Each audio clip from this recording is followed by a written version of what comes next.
Hi friends, എല്ലാവർക്കും സുഖമാണോ? Care ബ്ലൂംസിലേക്ക് എല്ലാവർക്കും സ്വാഗതം. ഞാനിന്നൊരു വീഡിയോയുമായി വന്നു. സെയിൽ വീഡിയോ അല്ല, എൻ്റെ കുറച്ച് കളക്ഷൻസ് നിങ്ങളെ കാണിക്കാം. ചെടികൾ കൊണ്ട് നമുക്ക് എന്തൊക്കെ കാര്യങ്ങളുണ്ട് എന്നുകൂടി പറയാൻ വേണ്ടിയിട്ടാണ്. ചെടികൾ എവിടെ കണ്ടാലോ എനിക്കിഷ്ടപ്പെട്ട ചെടികളുണ്ടെങ്കിൽ ഞാനത് വാങ്ങിയിട്ടേ വരുള്ളൂ. അത്രയും ഇഷ്ടമാണ് ചെടികൾ. ഇഷ്ടമുള്ള ചെടികൾ കിട്ടാൻ പല നഴ്സറികളിലും കയറി ഇറങ്ങിയിട്ടുണ്ട്, പല ജില്ലകളിലും പോയിട്ടുമുണ്ട്. ബിഗോണിയ കളക്ഷനൊക്കെ പല ജില്ലകളിൽ നിന്നും ഓൺലൈനിലായിട്ടും നഴ്സറികളിൽ നിന്നൊക്കെ ഞാൻ കളക്ട് ചെയ്തതാണ്. പലവട്ടം പിടിപ്പിച്ചിട്ടും പിടിച്ചു കിട്ടാത്തൊരു വെറൈറ്റിയാണ് ബിഗോണിയ. ബിഗോണിയയുടെ വളർച്ച എങ്ങനെയാണ് എന്ന് ഇപ്പോഴാണ് എനിക്ക് മനസ്സിലായത്. ബിഗോണിയക്ക് നല്ല കാറ്റും വെളിച്ചവും ഒക്കെ ആവശ്യമുണ്ട്. അടുത്തത് കലേഡിയമാണ് ഇവിടെ കാണുന്നത്. കലേഡിയം നല്ല എല്ലാവർക്കും ഇഷ്ടമുള്ള ചെടിയാണ്. ഇതിൻ്റെ ഇലയുടെ വൈവിധ്യം തന്നെയാണ്. ഇലകളിൽ വർണ്ണവിസ്മയം തീർക്കുന്ന ചെടികളാണ് എല്ലാ ഇലച്ചെടികളും. എന്തൊരു ഭംഗിയാണ് ഇവരുടെ ഇലകൾക്കൊക്കെ. കലേഡിയം നല്ല ഡിമാൻഡുള്ള ചെടിയും കൂടിയാണ്. ചെടികൾ നമുക്ക് ഒരു വരുമാന മാർഗം കൂടിയാണ്. ഞാൻ സാധാരണയായി സെയിൽ ചെയ്യുന്നത് താമരയാണ്. അതിൻ്റെ കൂടെ തന്നെ എൻ്റെ വീട്ടിലെ ചെടികളുടെ തൈകളൊക്കെ കൂടുതലുണ്ടെങ്കിൽ അതുകൂടി ഞാൻ സെയിൽ ചെയ്യാറുണ്ട്. ചെറിയൊരു വരുമാനമാണ് നമുക്ക് ചെടികൾ. വീട്ടിൽ നിൽക്കുന്ന നമുക്ക് ചെറിയൊരു വരുമാനം കൂടി ഉണ്ടാക്കാൻ ഇങ്ങനെ കുറച്ച് ചെടികളൊക്കെ വാങ്ങി നട്ടാൽ നമുക്കൊന്ന് സാധിക്കും. എല്ലാറ്റിനും നമുക്ക് മറ്റുള്ളവരെ ആശ്രയിക്കേണ്ടി വരില്ല. നമുക്ക് ചെറിയ ചെറിയ ആവശ്യങ്ങൾക്ക് ഈ ചെടികൾ നമുക്ക് സെയിൽ ചെയ്ത് കഴിഞ്ഞാൽ പണം കിട്ടുമല്ലോ. പിന്നെ എന്തിനാണ് നമ്മൾ മറ്റുള്ളവരെ ആശ്രയിക്കേണ്ടത്? വീട്ടിൽ നിന്ന് നമ്മൾ വെറുതെ കളയുന്ന സമയം കുറച്ച് ചെടികൾ വാങ്ങി നട്ട് അതിൽ നിന്ന് തൈകൾ ഉണ്ടാക്കി, അല്ലെങ്കിൽ താമര വാങ്ങി നട്ട് അതിൽ നിന്ന് ട്യൂബേഴ്സ് എടുക്കുമ്പോൾ കൊടുത്തു കഴിഞ്ഞാൽ നമുക്ക് വേണ്ടുന്ന അത്യാവശ്യത്തിന് വേണ്ടുന്ന എന്തെങ്കിലും കുറച്ച് പണം നമുക്ക് കിട്ടാതിരിക്കില്ല. കിട്ടും, തീർച്ചയായിട്ടും കിട്ടും. എൻ്റെ അനുഭവം കൊണ്ട് പറയുന്നതാണ്. ചെടികൾ നമുക്ക് സന്തോഷം തരുന്നു, ടെൻഷൻ അകറ്റുന്നു. ഉണർന്നു കഴിഞ്ഞാൽ ഉടനെ തന്നെ ചെടികളുടെ അടുത്തേക്ക്, മുറ്റത്തേക്കാണ് ഞാൻ പോകാറ്. അത്രയധികം എന്നെ സ്വാധീനിക്കാറുണ്ട് എൻ്റെ ചെടികൾ.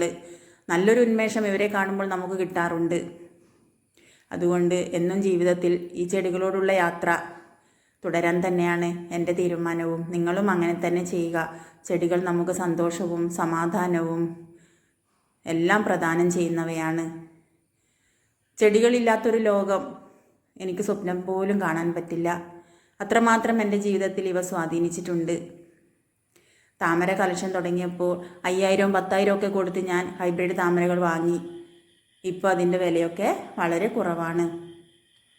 നിങ്ങൾക്കും ഇതുപോലെ കുറച്ച് ചെറിയ വരുമാനം നിങ്ങൾക്കും ഉണ്ടാക്കാൻ പറ്റും. ഒരു 5-10 പോട്ടിൽ ട്യൂബേഴ്സ് വാങ്ങി നട്ട് കഴിഞ്ഞാൽ അത് പൂക്കളായി ഒരു 3-4 മാസം കഴിയുമ്പോൾ അതിൽ നിന്ന് നമുക്ക് ട്യൂബേഴ്സ് കിട്ടും. ഈ ട്യൂബേഴ്സ് കൊടുത്ത് നമുക്ക് വേറെ പുതിയ ഐറ്റം വാങ്ങാമല്ലോ. അതുകൊണ്ട് എല്ലാവരും വാങ്ങി നടുമ്പോൾ അതൊരു സെയിലിന് കൂടി വേണ്ടിയിട്ടാണ് എന്ന ഉദ്ദേശത്തോടു കൂടി തന്നെ നടുക. എന്തായാലും താമര നട്ട് കഴിഞ്ഞാൽ നമുക്കതിൽ നിന്നൊരു വരുമാനം ഉണ്ടാക്കാൻ പറ്റും. ഒരു താമര വാങ്ങി നടുമ്പോൾ അതെടുക്കുമ്പോൾ നമുക്ക് റീപോർട്ട് ചെയ്യുമ്പോൾ അതിൽ നിന്നൊരു 6-7 ട്യൂബറെങ്കിലും നമുക്ക് കിട്ടും. ഈ ട്യൂബറുകൾ കൊടുത്ത് നമുക്ക് പുതിയ വാങ്ങാമല്ലോ. നമുക്ക് വേണ്ടുന്ന കുറച്ച് കാശെങ്കിലും, നമുക്ക് ചിലവാക്കിയ കാശെങ്കിലും അതിൽ നിന്ന് ലഭിക്കും. ഇപ്പോൾ ഞാൻ തരുന്ന ട്യൂബേഴ്സ് തന്നെ നിങ്ങൾ നടുന്നത് പൂക്കളൊക്കെ കണ്ടു കഴിയുമ്പോൾ എടുക്കുമ്പോൾ അത് സെയിൽ ചെയ്യുക. സെയിൽ ചെയ്യാൻ നിങ്ങൾക്കൊരു മാർഗമില്ലെങ്കിൽ എനിക്ക് തന്നെ തന്നാൽ മതി, ഞാനത് എടുത്തോളാം, കുഴപ്പമില്ല. അതിന് വേണ്ടുന്ന പൈസ ഞാൻ തന്നോളാം. താമരകൾക്കും ആമ്പലുകൾക്കൊക്കെ എന്തൊരു ഭംഗിയാണല്ലേ. നമ്മളെ കണ്ണഞ്ചിപ്പിക്കുന്ന സൗന്ദര്യമാണ് ഇവർക്കൊക്കെ. ഈ സൗന്ദര്യം തന്നെയാണ് എല്ലാവരെയും ആകർഷിക്കുന്നത്. എല്ലാവർക്കും ഒരു മുറ്റത്ത്, നമ്മുടെ മുറ്റത്ത് ഒരു താമര വിരിഞ്ഞ് കാണണമെന്ന് ആഗ്രഹമുള്ളവർ ആയിരിക്കും. ഈ സൗന്ദര്യം തന്നെയാണ് എന്നെയും ഇതിലേക്ക് ആകർഷിച്ചത്. റെഡ് വെറൈറ്റി ഒക്കെ പ്രത്യേക ഭംഗിയാണ്. കെയിലിൻ എന്ന ആമ്പലാണിത്. എന്തൊരു ഭംഗിയാണല്ലേ ഇവൾക്ക്. അസാധ്യ സൗന്ദര്യമാണ് ഇവളുടേത്. ഇവൾ വിരിഞ്ഞു നിന്ന് കഴിഞ്ഞാൽ അതിൻ്റെ അടുത്ത് നിന്ന് മാറാനേ തോന്നില്ല. അത്രയും സൗന്ദര്യമാണ്.